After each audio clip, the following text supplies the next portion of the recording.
The morning sun cast long shadows across the marble corridors of Buckingham Palace as Senior Royal Protection Officer David Morrison made his final rounds. After 32 years of dedicated service to the Crown, today marked his last day before retirement. The palace felt different now, quieter somehow, without the Queen's gentle presence that had filled these halls for over 7 decades. Morrison paused at the entrance to the Queen's private study, a room that had remained untouched since her passing 6 months earlier. The mahogany desk still held her reading glasses, positioned exactly as she had left them beside an unfinished crossword puzzle. Fresh flowers, changed weekly by devoted staff, maintained the illusion that she might return at any moment to complete the puzzle she had been working on. The weight of his responsibility pressed heavily on Morrison's shoulders. He had sworn an oath not just to protect the monarch's life, but to safeguard the dignity and honor of the crown itself. That oath didn't end with death. It extended to protecting her memory, her legacy, and everything she had held sacred during her remarkable reign. A knock at the study door interrupted his thoughts. Morrison turned to see Thomas Whitfield, the palace's head administrator, approaching with a clipboard and an expression of barely concealed excitement. "Morrison, there you are," Whitfield said, slightly out of breath. "I've been looking everywhere for you. We need to discuss the arrangements for tomorrow's inventory assessment." Morrison's jaw tightened. He knew exactly what Whitfield meant by inventory assessment. Queen Camilla had ordered a comprehensive evaluation of all the late Queen's personal possessions, claiming it was necessary for estate planning purposes. But Morrison suspected there were other motives at play. "What kind of arrangements?" Morrison asked, though he dreaded the answer. Whitfield glanced around nervously before lowering his voice. "Her Majesty Queen Camilla has requested that certain items be prepared for potential sale. She believes it's inappropriate to keep so many personal effects stored away when they could benefit various charitable organizations through auction proceeds." The words hit Morrison like a physical blow. He had heard rumors circulating among the staff, whispered conversations that stopped abruptly when he entered a room. But hearing it confirmed made his blood run cold. "Sale?" Morrison repeated, his voice dangerously quiet. "You're talking about selling the Queen's personal belongings?" Whitfield shifted uncomfortably. "Well, not everything, of course. Just items that have significant monetary value but limited sentimental importance. Jewelry pieces that were rarely worn, decorative objects from state gifts, that sort of thing. Her Majesty believes it would be more meaningful to convert them into funds for charitable purposes rather than letting them gather dust in storage." Morrison stepped closer to Whitfield, his imposing 6'3" frame casting a shadow over the administrator. "And who exactly determined which items have limited sentimental importance? Did anyone think to consult the Queen's own written wishes about her personal effects?"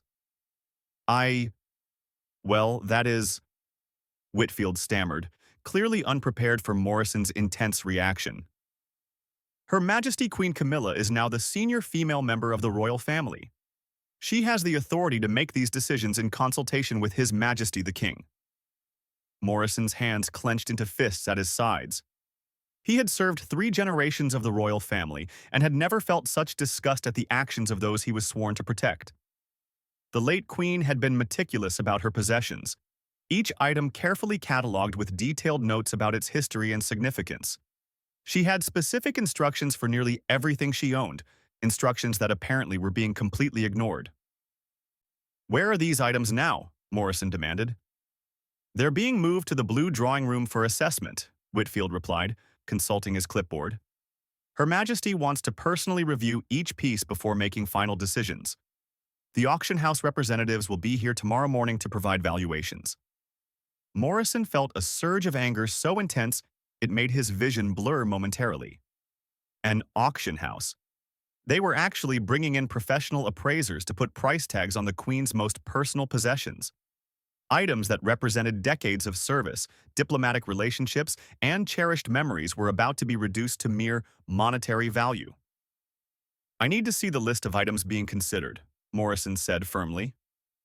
Whitfield hesitated. "I'm not sure that's appropriate. You're officially retiring today, and this matter doesn't really fall under security protocols." Morrison stepped even closer, his voice dropping to a menacing whisper. Thomas, I've protected this family for over 3 decades. I've taken bullets meant for them, thrown myself in front of moving vehicles, and dedicated my entire adult life to their safety.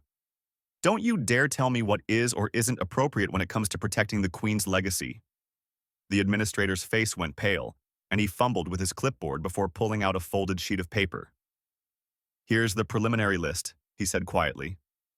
"But please, Morrison, don't cause any trouble." Her Majesty was quite specific about wanting this process to proceed smoothly. Morrison unfolded the paper and began reading. With each item on the list, his anger grew stronger. The Queen's personal jewelry collection, including pieces given to her by her beloved Prince Philip. Rare books from her private library, many with personal inscriptions from world leaders and family members. Decorative objects that had been wedding gifts, coronation presents, and diplomatic offerings from dozens of countries. But it was the last item on the list that made Morrison's blood turn to ice. Personal correspondence and photograph collections, to be evaluated for historical significance before potential sale to private collectors or museums. Morrison looked up at Whitfield with undisguised fury. Her personal letters? Her private photographs? You're planning to sell the Queen's private correspondence? Whitfield took a step backward, clearly alarmed by Morrison's expression. Only items deemed appropriate for public viewing. Nothing too personal or private, of course. But there are many letters from historical figures and photographs documenting important events that could be of great value to historians and collectors.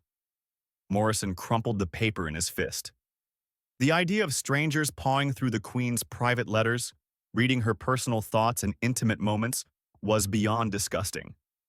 It was a violation of everything she had stood for, everything she had sacrificed for the good of the nation. "This is absolutely unacceptable," Morrison said, his voice carrying the authority of 3 decades of royal service. "The Queen left specific instructions about her personal effects. I was present when she discussed them with her private secretary just months before her death." Whitfield's eyes widened. "You were? What did she say?" Morrison remembered that conversation vividly. The Queen had been sitting in this very study, looking frail but with her mind sharp as ever. She had spoken about her desire for her most personal possessions to remain within the family, to be preserved as part of the royal heritage for future generations.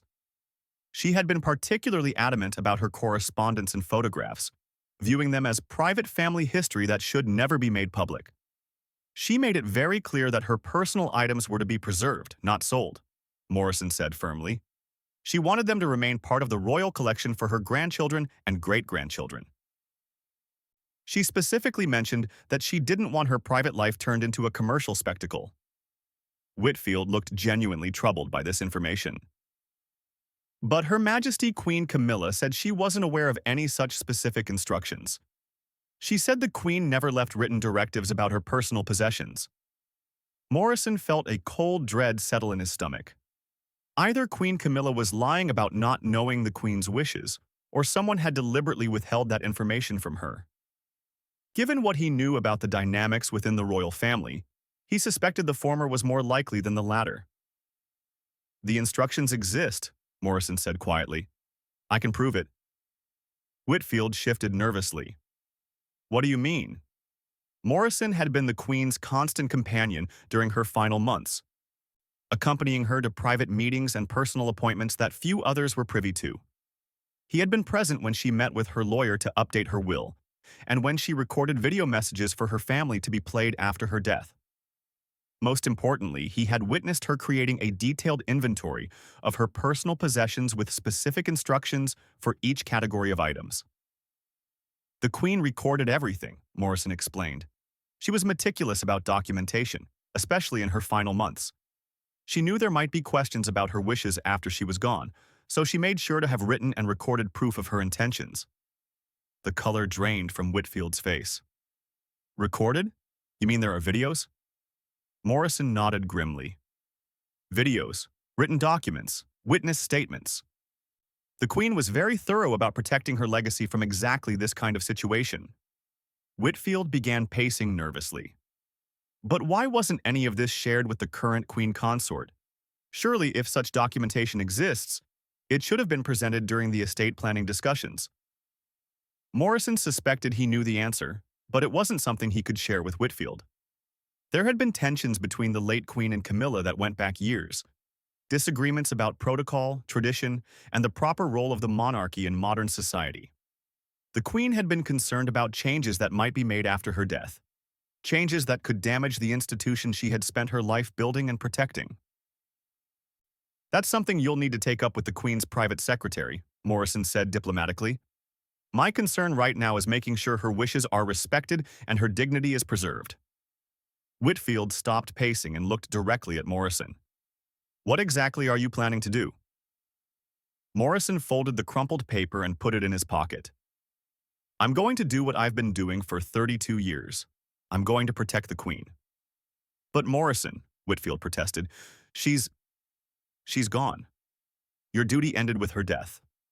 Morrison shook his head slowly. "My duty to protect her life ended with her death. My duty to protect her honor and legacy will end with mine." The weight of that statement hung heavy in the air between them. Morrison turned and walked toward the door, leaving Whitfield standing alone in the Queen's study with the expression of growing alarm on his face. As Morrison made his way through the palace corridors, his mind raced with plans and possibilities. He had less than 24 hours before the auction house representatives arrived to begin their assessment. 24 hours to gather the evidence he needed to stop this travesty from proceeding. 24 hours to honor the oath he had taken all those years ago. The irony wasn't lost on him that his final act of service would be protecting the Queen from her own family. But as he walked past portraits of monarchs who had ruled for centuries, Morrison knew he was doing exactly what the Queen would have wanted. She had trusted him with her life for over 3 decades. Now she was trusting him with something even more precious, her memory and her legacy. Morrison reached his office and began pulling files from his locked cabinet. Somewhere in these documents was the proof he needed to stop Queen Camilla's plan. Somewhere in these carefully preserved records was the ammunition he needed to wage one final battle in service of his beloved Queen. As he worked, Morrison couldn't help but think about tomorrow's confrontation. He knew it wouldn't be easy. Queen Camilla was intelligent, determined, and had the full weight of royal authority behind her. But Morrison had something more powerful than authority. He had the truth, and he had the unshakable conviction that came from knowing he was fighting for something truly righteous. The late Queen had often said that the monarchy's greatest strength wasn't its power or its wealth, but its ability to embody the highest ideals of service and dignity. Tomorrow, Morrison would put that principle to the ultimate test. Tomorrow, he would discover whether those ideals were strong enough to survive in the face of greed and ambition. The sun was setting outside his office window as Morrison continued his preparations.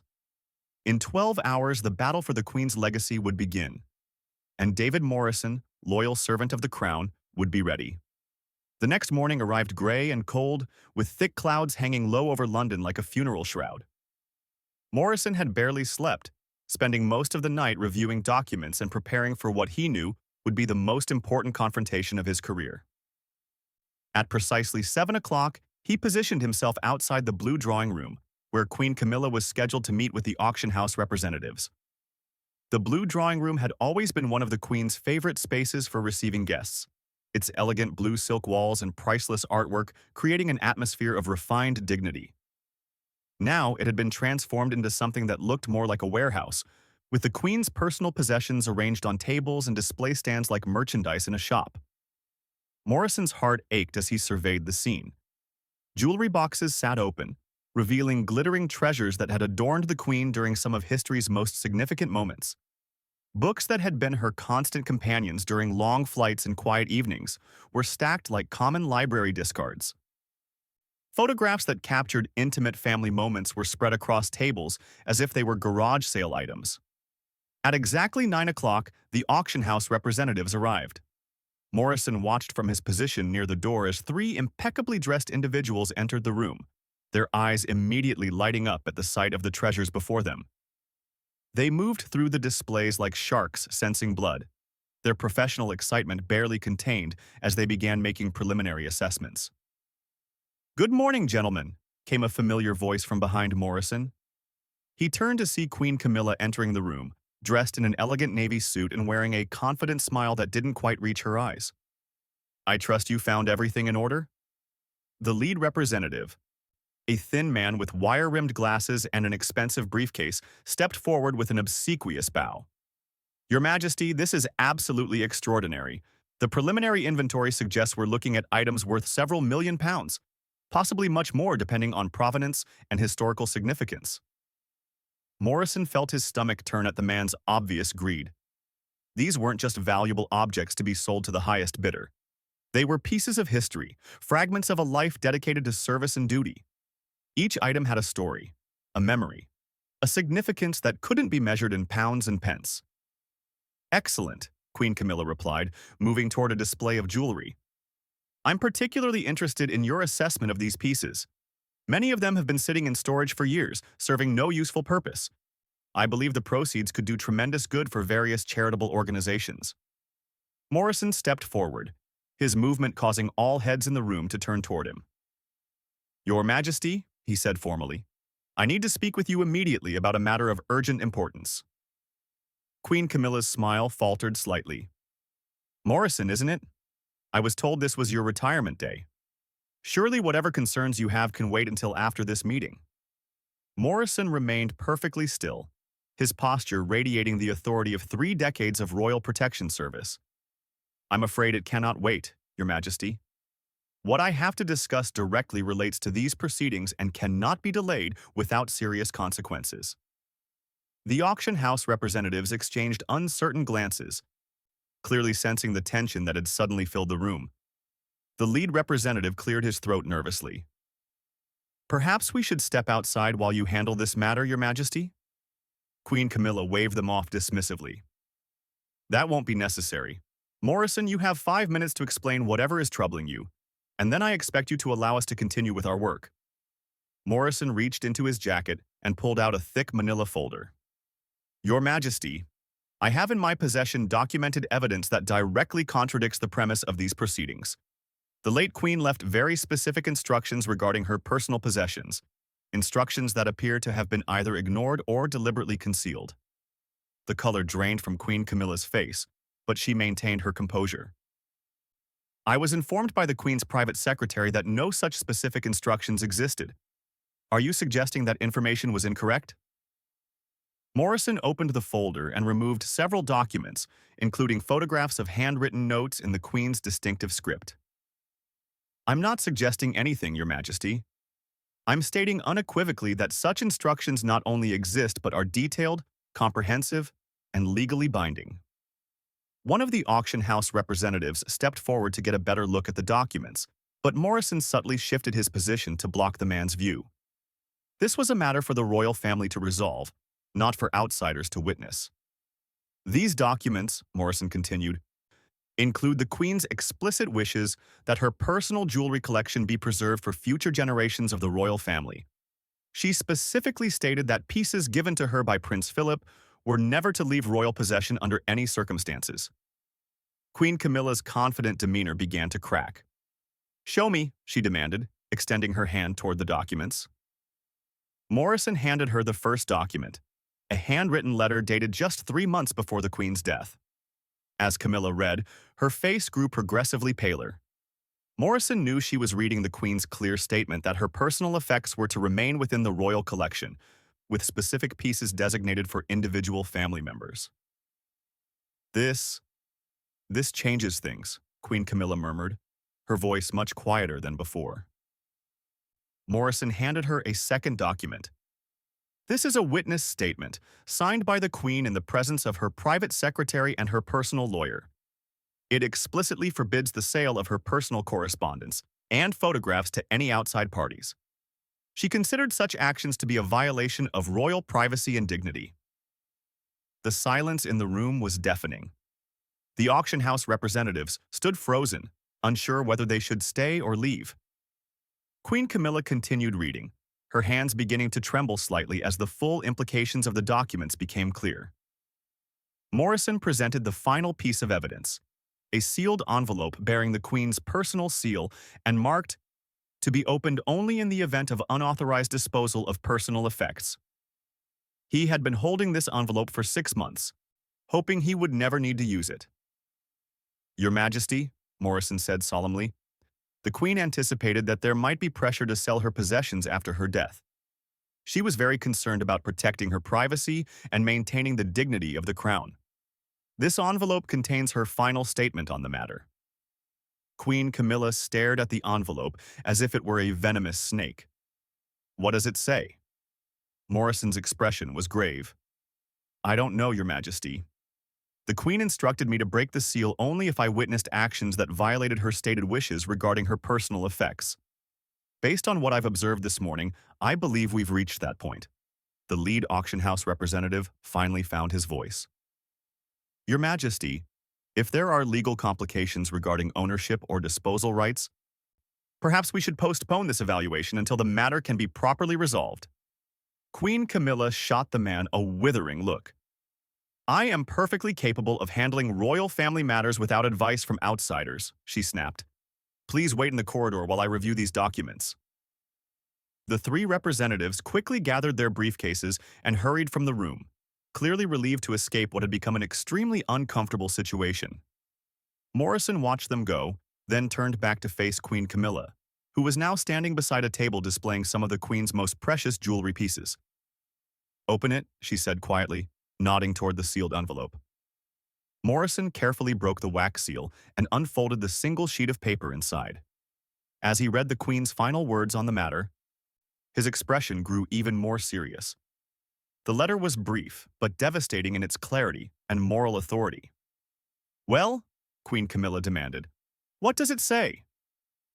Morrison cleared his throat and read aloud. To whoever may be considering the sale of my personal possessions, I have spent my entire adult life in service to the Crown and the people of the Commonwealth. Every item in my personal collection represents a memory, a relationship, or a moment of significance in that service. To reduce these treasures to mere monetary value would be to diminish everything I have worked to build and preserve. He paused, watching as Queen Camilla sank into a nearby chair, her face ashen. Morrison continued reading. I particularly implore my family to respect the private nature of my personal correspondence and photographs. These represent intimate moments and private thoughts that were never intended for public consumption. To sell or display these items would be a betrayal of the trust placed in me by world leaders, family members, and friends who shared their confidences with me. The weight of the Queen's words hung heavy in the ornate room. Morrison could see that Queen Camilla was beginning to understand the full scope of what she had been planning to do. Is there more? She asked weakly. Morrison nodded and read the final paragraph. I trust that those who come after me will understand that the true value of these possessions lies not in their monetary worth, but in their role as guardians of history and tradition. They are not assets to be liquidated, but heritage to be preserved. I pray that my family will have the wisdom and integrity to honor this responsibility. The silence that followed was profound. Morrison carefully refolded the letter and returned it to the envelope, then waited for Queen Camilla's response. He could see the internal struggle playing out across her features, the conflict between whatever motivations had driven her to plan this sale, and the crushing weight of the late Queen's moral authority. Finally, Queen Camilla spoke, her voice barely above a whisper. She knew. She knew this might happen, and she tried to stop it even from beyond the grave. Morrison nodded solemnly. The Queen was many things, Your Majesty, but naive was never one of them. She understood human nature, and she understood the pressures that would exist after her death. Queen Camilla stood up abruptly and walked to the window, staring out at the palace gardens. The charitable funding was genuine, she said defensively. I truly believe that converting these unused items into money for good causes would be more beneficial than letting them sit in storage. Morrison chose his words carefully. Your Majesty, I don't question the sincerity of your charitable intentions. But the Queen's point was that these items serve a different kind of good. They preserve history, maintain tradition, and provide continuity between past and future generations of the royal family. Queen Camilla turned back toward Morrison, and for the first time since he had known her, she looked genuinely vulnerable. What do you think I should do? Morrison was surprised by the directness of the question. In all his years of royal service, he had rarely been asked for personal advice by senior members of the family. Your Majesty, I think you should honor the Queen's wishes. I think you should preserve her legacy exactly as she wanted it preserved. Queen Camilla walked back to the table displaying the jewelry and picked up a simple pearl necklace that had been one of the Queen's favorites. She wore this to my wedding, she said softly. I remember thinking how elegant and gracious she looked, how she made everyone feel welcome and valued. Morrison remembered that day well. Despite the complicated history between Queen Camilla and the royal family, the Queen had been nothing but dignified and supportive. It had been typical of her character to put duty and family harmony above any personal feelings she might have had. The Queen believed in forgiveness and second chances, Morrison said gently. She would want you to succeed in your role as Queen Consort. But she would want that success to be built on honor and respect for royal traditions. Queen Camilla carefully placed the pearl necklace back in its display case. Call off the auction house representatives, she said firmly. Tell them their services are no longer required. Morrison felt a wave of relief wash over him. Yes, Your Majesty. And the items? Queen Camilla looked around the room at the scattered treasures, then back at Morrison. Return everything to storage, all of it. And see that proper arrangements are made for the items the Queen designated for specific family members. Morrison nodded, but he knew this was only the beginning of making things right. The question now was whether Queen Camilla truly understood the deeper implications of what she had almost done, and whether she was prepared to face the consequences of her actions. 2 hours later, Morrison stood in the now empty blue drawing room, watching as the last of the Queen's possessions were carefully packed and returned to their proper storage locations.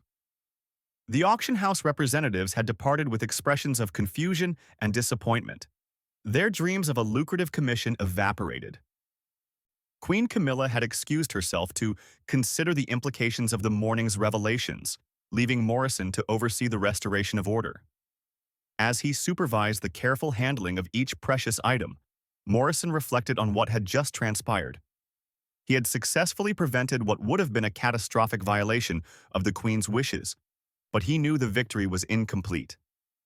The fact that such a plan had been conceived and nearly executed suggested deeper problems within the royal establishment that couldn't be solved by simply returning jewelry to storage. Thomas Whitfield appeared in the doorway, looking haggard and nervous.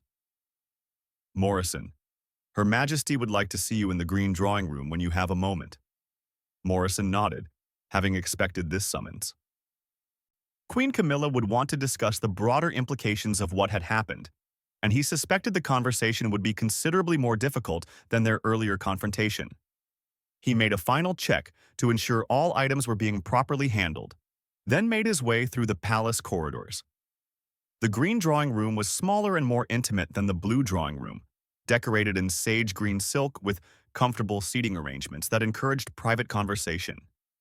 Queen Camilla was waiting for him, seated in a high-backed chair with her hands folded in her lap.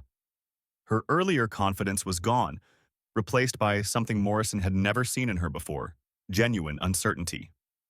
Morrison, please sit down, she said, gesturing to a chair across from her. We need to have a frank discussion about what happened today and what it means going forward. Morrison remained standing, his hands clasped behind his back in the formal posture he had maintained throughout his career. Your Majesty, if you're concerned about discretion, I want to assure you that what transpired today will remain completely confidential. Queen Camilla shook her head. That's not what concerns me, though I do appreciate your discretion. What concerns me is that I clearly misunderstood something fundamental about my role and responsibilities. I need to understand how such a significant failure in judgment could have occurred. Morrison was surprised by her directness and apparent willingness to examine her own actions critically. In his experience, senior royals rarely engaged in such honest self-reflection, especially with staff members. Your Majesty, may I speak frankly? Morrison asked. I insist on it. Today has made it clear that diplomatic niceties and careful protocol have somehow led me astray. I need honest assessment, not polite agreement. Morrison considered his words carefully. Your Majesty, I believe the issue stems from a fundamental misunderstanding about the nature of royal possessions and their significance. These items aren't simply valuable objects that happen to be owned by the royal family. They're tangible connections to history, symbols of continuity, and guardians of tradition. Queen Camilla leaned forward, her attention fully focused. Explain what you mean by guardians of tradition. Morrison moved to stand near one of the room's windows, organizing his thoughts. The Queen understood that the monarchy's power comes not from authority or wealth, but from its ability to connect the present to the past and the future. Every item in her personal collection represented a relationship, an event, or a moment that contributed to that connection. He turned back to face Queen Camilla. When she wore a particular brooch to a state dinner, she wasn't just accessorizing her outfit. She was carrying forward a tradition, honoring a relationship, or commemorating a significant moment. The monetary value was irrelevant compared to the symbolic importance. Queen Camilla was quiet for several moments, processing this perspective.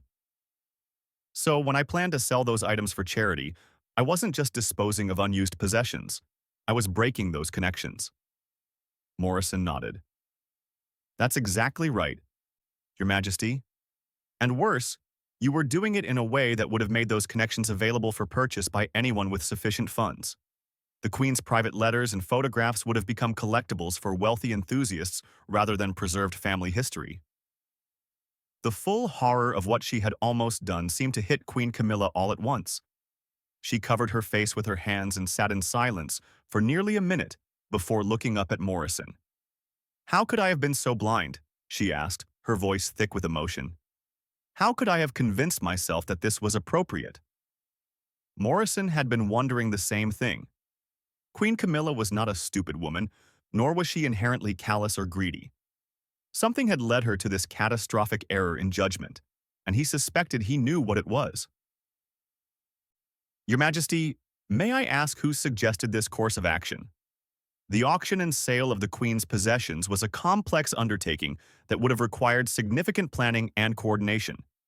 Someone with considerable influence must have presented it as a reasonable idea. Queen Camilla's expression hardened. "You're asking if someone manipulated me into this decision." Morrison chose his words very carefully. "I'm asking if you received advice that emphasized the financial potential while minimizing the historical and symbolic significance." Queen Camilla stood up and began pacing the room. There were several people who supported the idea. Financial advisors who spoke about maximizing charitable impact, public relations consultants who suggested it would demonstrate modern royal values, even some family members who thought converting stored items into active charitable funding was more appropriate than maintaining expensive storage. Morrison felt a chill run down his spine. The scope of support for this plan suggested it wasn't just a simple mistake, but possibly a coordinated effort to fundamentally change how royal heritage was managed. "Your Majesty, were you aware of the Queen's specific instructions about her possessions before today?" Queen Camilla stopped pacing and looked directly at Morrison. "I was told no such instructions existed. I was assured by multiple sources that the Queen had left her personal effects without specific directives, giving the current royal family full discretion over their disposition." Morrison felt his anger rising again. Someone had deliberately concealed the Queen's wishes from Queen Camilla, either to manipulate her into making this disastrous decision, or to provide her with plausible deniability if the plan went wrong. "Your Majesty, who specifically told you that no instructions existed?" Queen Camilla hesitated, clearly reluctant to name names. "Morrison, I appreciate your concern, but I don't think it's appropriate for me to identify specific individuals without a more thorough investigation." Morrison understood her position but felt compelled to press the issue. "Your Majesty, with respect, someone deliberately misled you about the Queen's wishes. That person or persons put you in a position where you nearly violated your predecessor's explicit instructions and damaged the institution you've sworn to serve. This isn't just about protocol or etiquette. This is about trust and integrity within the royal establishment." Queen Camilla returned to her chair and sat down heavily. "You're right, of course. But the implications of what you're suggesting are enormous. If senior advisors were willing to conceal the Queen's wishes to pursue their own agenda, then the integrity of the entire royal administration is in question." Morrison had been thinking the same thing. The plot to sell the Queen's possessions had been too well organized and too well supported to be the result of simple ignorance or misunderstanding. Someone with access to the Queen's final instructions had deliberately chosen to hide them. Your Majesty, there's something else you need to know, Morrison said grimly. The documents I showed you today aren't the only evidence of the Queen's wishes. She was very concerned about protecting her legacy from exactly this kind of situation, so she created multiple safeguards. Queen Camilla looked up sharply. What kind of safeguards? Morrison had been debating whether to reveal this information, but the morning's events had convinced him that Queen Camilla needed to understand the full scope of the situation. The Queen recorded video messages explaining her wishes regarding her personal possessions. She also provided copies of her instructions to several trusted individuals outside the royal administration, including her personal lawyer and the Archbishop of Canterbury. If her possessions had been sold, those individuals had instructions to make the recordings public. The color drained from Queen Camilla's face as she realized how close she had come to a public relations catastrophe of unprecedented proportions. Video recordings of the late Queen explaining her wishes, released after those wishes had been violated by her successor, would have been devastating to the monarchy's reputation. How many people know about these recordings? Queen Camilla asked quietly. Morrison considered the question carefully. Very few, Your Majesty. The Queen was selective about who she trusted with this information. But those who do know are individuals of unquestionable integrity who would not hesitate to act if they believed the Queen's legacy was being dishonored. Queen Camilla buried her face in her hands again. This could have destroyed everything, she murmured. The monarchy, my role as Queen Consort, the public's trust in the institution. All of it could have been ruined. Morrison felt a measure of sympathy for her position. Whatever her motivations or mistakes, Queen Camilla was clearly capable of understanding the magnitude of what had almost happened. Your Majesty, the important thing is that it didn't happen. The Queen's possessions are safe, her wishes are being respected, and the public will never know how close we came to disaster. Queen Camilla looked up at Morrison with an expression of profound gratitude mixed with shame. You saved more than the Queen's possessions today, Morrison. You saved the monarchy itself. Morrison remained formally at attention. I was simply doing my duty, Your Majesty. The same duty I've performed for 32 years. Queen Camilla stood up and walked toward Morrison. Your duty officially ended with the Queen's death. What you did today was above and beyond any obligation you had to the crown. Morrison finally allowed himself to relax slightly. Your Majesty, my oath was to protect the crown, not just the person who wears it. The crown is bigger than any individual, including myself. It represents principles and traditions that must be preserved regardless of the personal cost. Queen Camilla extended her hand toward Morrison. I want to thank you for your service, not just today, but throughout your career. I also want to apologize for putting you in a position where you had to choose between respecting my authority and protecting the crown's integrity. Morrison shook her hand firmly. Your Majesty, you've shown tremendous grace in handling today's revelations. The Queen would have been proud of your willingness to admit error and make things right. Queen Camilla smiled sadly. I hope someday to earn that assessment. But for now, I need to focus on cleaning up this mess and making sure nothing like it ever happens again. Morrison knew his work was done. The Queen's possessions were safe, her wishes were being respected, and Queen Camilla seemed to truly understand the importance of preserving royal heritage. His final act of service was complete. Your Majesty, if there's nothing else you need from me, I should finish my retirement paperwork and clear out my office. Queen Camilla nodded. Of course, but Morrison, I want you to know that if you ever change your mind about retirement, there will always be a place for you in royal service. Morrison smiled for the first time that day. Thank you, Your Majesty. But 32 years is enough for any man. It's time for me to let others carry the torch. As Morrison left the green drawing room and walked through the palace corridors one final time, he felt a deep sense of satisfaction. The Queen's legacy was secure. Her memory was protected, and the principles she had embodied would continue to guide the monarchy into the future. The afternoon sun was breaking through the clouds as Morrison stepped outside Buckingham Palace for the last time as a royal protection officer. Behind him, the ancient stones of the palace stood unchanged, continuing their eternal vigil over the institution that had defined his life's work. David Morrison, loyal servant of the crown, walked away into his well-earned retirement, knowing that he had kept faith with his oath until the very end. The Queen's treasures were safe, her dignity was preserved, and her legacy would continue to inspire future generations of royals and their servants. His duty was complete. His honor was intact. His queen would have been proud.